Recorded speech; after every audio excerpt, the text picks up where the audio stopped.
Assalamualaikum warahmatullahi wabarakatuh. Makan saya Bagus Syamsur Rahmatullah dari Prode Rekayasa Perangkat Lunak kelas 1B.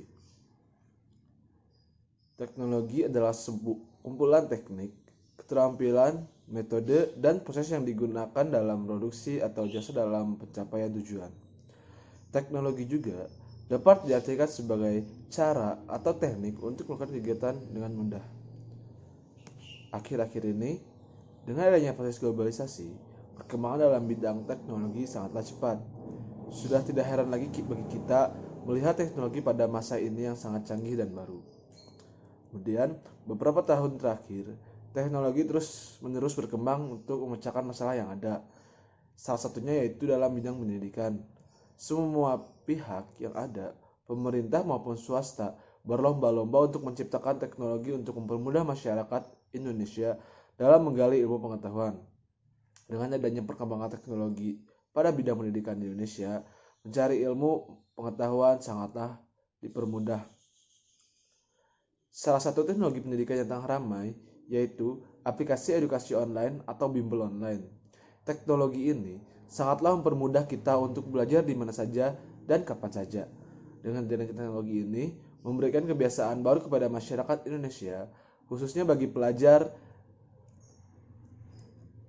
E-learning dapat didefinisikan sebagai suatu pembelajaran yang inovatif berbasis daring dengan materi berbentuk digital atau bentuk lainnya. Tujuan utama yang menyediakan pengalaman belajar yang mendukung proses belajar bagi murid yang bersifat personal, terbuka, menyenangkan, dan interaktif.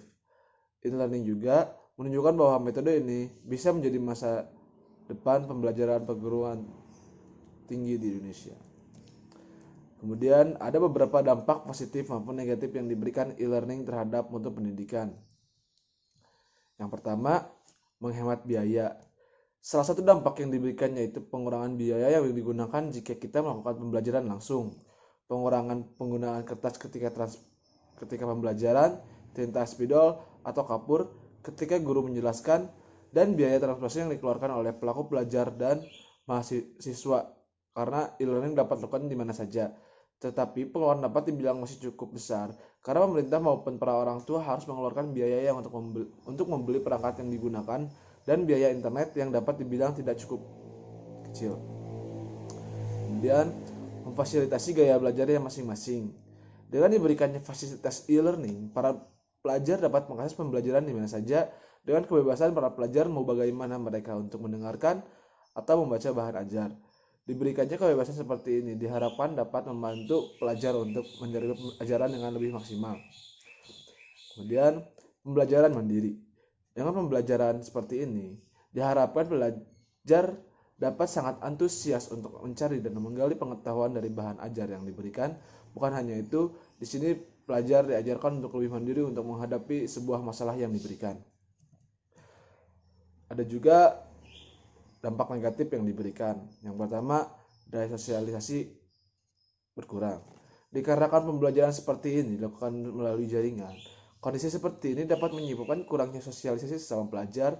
Diskusi saat memecahkan masalah pun dapat menjadi sedikit terganggu oleh beberapa gangguan seperti jaringan, kurangnya gawai yang memadai, dan canggung karena tidak bertatap muka secara langsung. Kemudian meningkatkan kemalasan. Karena pelajar diberikan kebebasan untuk mengakses bahan ajar, pelajar bisa saja menunda untuk membuka bahan ajar yang diberikan pengajar. Pelajar juga berkesempatan hanya membukanya saja dan tidak membaca atau menyimak dengan sesama. E-learning juga dapat memberikan dampak terhadap kesehatan masyarakat. Contohnya yaitu kesehatan mental. Jika sistem e-learning diterapkan ke semua jenjang pendidikan, tentunya kebiasaan baru ini dapat menimbulkan masalah kesehatan. Kebiasaan yang baru ini dapat membuat stres kepada pengajar ataupun pelajar karena seperti terjebak dalam sebuah lingkungan yang baru, di mana pembelajaran diakses secara jarak jauh. Tetapi untuk beberapa pelajar ataupun pengajar mungkin sudah terbiasa dengan sistem pembelajaran seperti ini dan tidak mengakibatkan stres. Kemudian kesehatan mata. Dikarenakan pembelajaran dilakukan secara jarak jauh dalam jaringan, pengajar dan pelajar diharuskan untuk melakukannya secara digital. Secara tidak langsung, hampir setiap pembelajaran pelajar dan mengajar harus melihat layar gawai maupun perangkat lain yang kurang baik bagi kesehatan mata. Karena gawai dan perangkat digital lainnya mengandung sinar inframerah yang bahaya bagi mata. Kemudian, kesehatan fisik. Untuk beberapa pelajar, diberikannya kebebasan dalam mengakses pembelajaran di mana saja dan bergaya belajar yang bebas.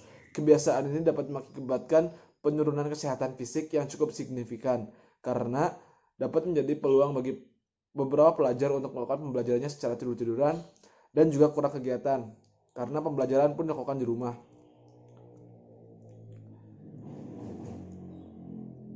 E-learning merupakan sebuah batu loncatan yang sangat menjanjikan untuk meningkatkan mutu pendidikan, tetapi masih banyak sekali yang harus dikaji untuk menerapkan sistem ini di semua jenjang pendidikan.